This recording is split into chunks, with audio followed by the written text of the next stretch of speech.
सोचती हूँ कि इस दुनिया में कई खुशबुओं का जिक्र सुना होगा कि ये खुशबू बहुत महंगी है, ये खुशबू बहुत खूबसूरत है।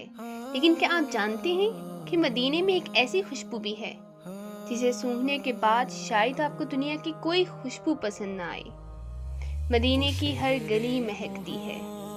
हमने ये सुना है, मैंने भी सिर्फ सुना ही था, लेकिन हकीकत में जब मैंने इसे महसूस किया तो मुझे यकीन आया कि कुछ खुशबुएं दुनिया की नहीं होती, वो रूह की होती हैं।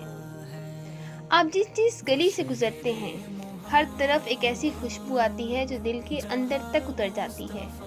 लेकिन जब आप एक ऐसी जगह पर पहुंचते हैं जहां रसूलुल्लाह सल्लल्लाहु अलैहि वसल्लम के सबसे प्यारे चचा सैयदना अमीर हमजा रदियल्लाहु ताला अन्हा मदफन हैं, जो कि ओहद के मैदान में आराम फरमा रहे हैं और उनके साथ 72 शुहदा भी मौजूद हैं, तो वहाँ एक अजीब सी कैफियत शुरू हो जाती है। जैसे ही आप वहाँ से गुजरने लगते हैं, एक ऐसी खुशबू आपको महसूस होती है जो ना अंबर है, ना ज़ाफ़रान, ना मुश्क, बल्कि उन सब से बढ़कर, उन सब से पकीज़ा। मैंने जब इस खुशबू को महसूस किया तो मैंने अपनी बहन से और अपनी आपी से पूछा कि आप भी महसूस कर रही हैं, क्योंकि वो खुशबू सिर्फ सूंघने की नहीं थी, वो खुशबू दिल पर उतर रही थी, रूह को छू रही थी। मैंने ज़िंदगी में कभी वैसी खुशबू नहीं सूंघी, और जब भी मैं मदीने की उस खुशबू को याद करती हूँ तो मेरी आंखों में आंसू आ जाते हैं कि अल्लाह ने मुझे इस नेमत का एहसास करने का मौका दिया। आप सल्लल्लाहु अलैहि वसल्लम ने फरमाया कि ओहद एक जन्नत का पहाड़ है। ओहद मुझसे मोहब्बत करता है और मैं ओहद से मोहब्बत करता हूँ।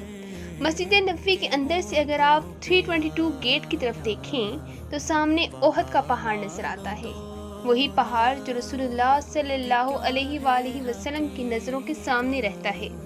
तो ज़रा सोचें, वो पहाड़ जो रसूलुल्लाह सल्लल्लाहु अलैहि वसल्लम से मोहब्बत करता है और उनकी नज़रों के सामने है, तो कैसे मुमकिन है कि उसके दामन में ऐसी खुशबू ना हो जहाँ शुहदा आराम फरमा रहे हैं।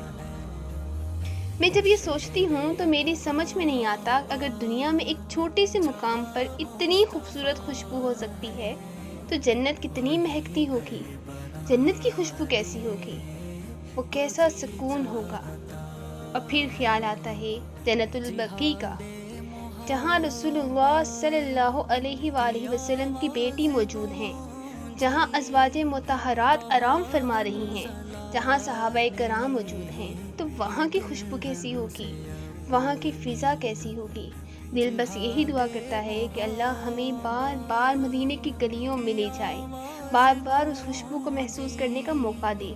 और एक खामोश सी ख्वाहिश दिल में जन्म लेती है कि ए अल्लाह, अगर तूने दुनिया में ये एहसास अता किया तो आखिरत में हमें उस जन्नत का हिस्सा बना दे, और अगर मुमकिन हो तो हमारा मदफन भी उन लोगों के करीब बना दे जिनकी खुशबू आज भी दिलों को ज़िंदा करती है।